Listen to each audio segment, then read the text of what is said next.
오늘 우리 함께 볼 하나님의 말씀은 마가복음 8장 11절부터 13절입니다.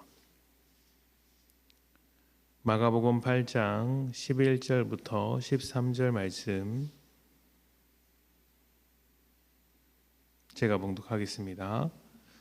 바리새인들이 나와서 예수를 힐난하며 그를 시험하여 하늘로부터 오는 표적을 구하거늘 예수께서 마음속으로 깊이 탄식하시며 이르시되 어찌하여 이 세대가 표적을 구하느냐?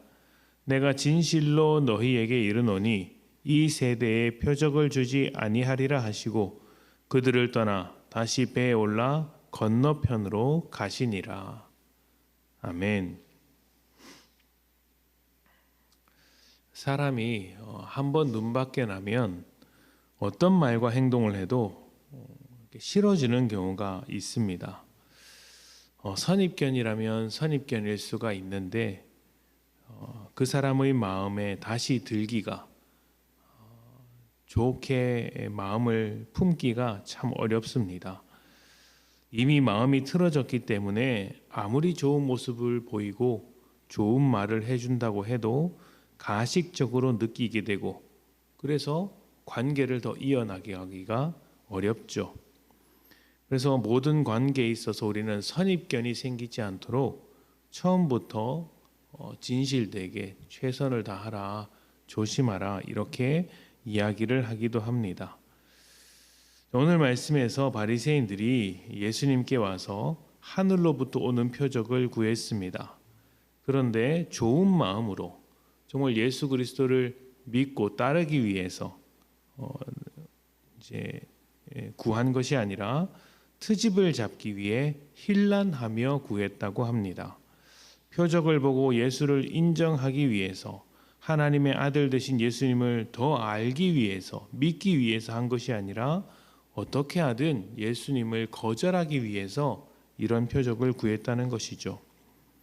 이런 마음을 가진 바리새인에게 예수님께서 만약 정말로 어떤 표적을 보여주신다면 어떤 반응을 하게 될까요? 싫어하는 마음 때문에 그 어떤 표적이라 할지라도 받아들이지 않을 것입니다. 정말 놀라운 일을 보더라도 그것은 하늘에서 온 표적이 아니라 사단이 하는 일이라고 할 것이며 실제로도 그렇게 했습니다.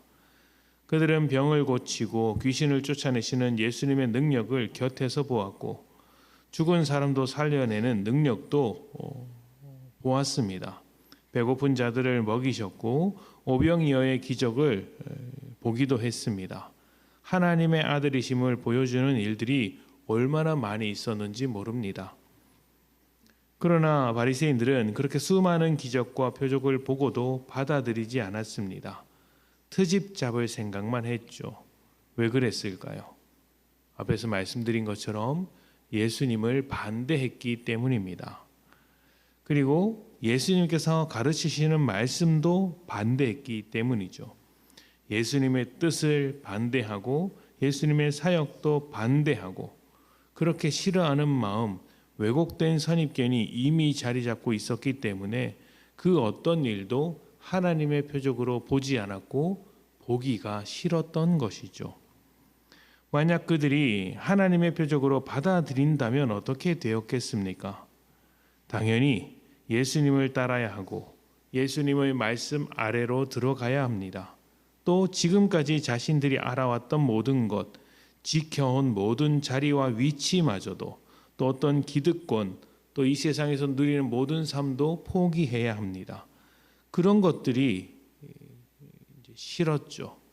그게 싫어서 예수를 거절하고 시험하고 반대하고 꼬투리 잡으려고 했던 것입니다. 자, 그런데 이런 바리새인의 잘못된 선입견 또 어떤 고집스러움이 우리에게도 있을 수 있습니다. 우리도 충분히 바리새인을 닮아갈 수 있다는 것이죠. 바리새인은 하늘에서 내려온 표적을 보여달라고 했지만 그 속엔 사실 예수를 하나님의 아들로 인정할 수 없다는 어떤 의도를 감추고 있었습니다. 그리고 우리 역시 하나님의 뜻을 구하면서도 내 생각과 다른 하나님의 뜻을 인정하기 싫어하는 새로운 뜻을 구하고 마음에 들 때까지 하나님의 뜻을 거절하는 그러한 모습이 있을 수 있다는 것이죠. 바리새인과 조금도 다를 바가 없습니다. 바리새인들은 이미 마음의 벽을 치고 예수를 받아들이지 않았습니다.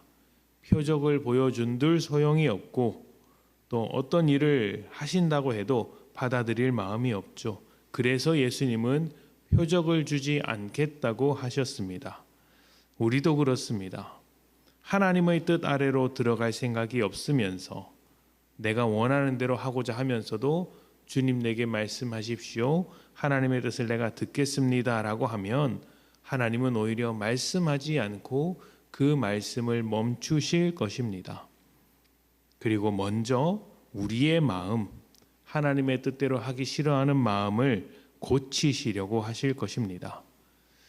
하나님은 스스로 항상 말씀하시는 분이라고 소개하십니다. 그래서 언제나 하나님의 뜻이 우리 곁에서 살아 있습니다. 그런데 하나님께서 우리의 기도에, 우리의 생활에, 우리의 삶에 침묵하고 계시다면 그것은 하나님께서 말을 하기 싫어서 가만히 계신 것이 아니라 우리가 원하는 뜻을 들으려고 귀를 닫고 있는 것은 아닌지, 하나님께서 하시려는 말씀을 들으려는 것이 아니라 내가 듣고 싶은 말을 들으려고 하는 것은 아닌지 자신을 먼저 살펴야 합니다. 말해도 듣지 않는다면 들을 귀를 먼저 여는 것이 순서이기 때문이죠. 우리의 기대와 다른 말씀을 주시고 또 우리의 기대와 반대되는 응답을 주실지라도 그 말씀 아래로, 그 뜻 아래로 들어갈 준비가 되었습니까? 때로는 내 기분을 상하게 하는 말씀이 찾아오더라도 그 말씀을 인정하고 수용할 준비가 되었습니까? 하나님 앞에서 겸손할 때 하나님께서 우리에게 하시는 말씀이 들린다는 것을 기억하십시오. 주님께서 말씀하실 때 들을 수 있는 마음, 그 말씀을 받아서 주 뜻대로 살겠다는 마음이 하나님을 더욱더 말하게 한다는 것을 잊지 마시고 주님 앞에서 겸손함으로서는 복된 여러분 되시기를 축복합니다. 우리 함께 기도하겠습니다.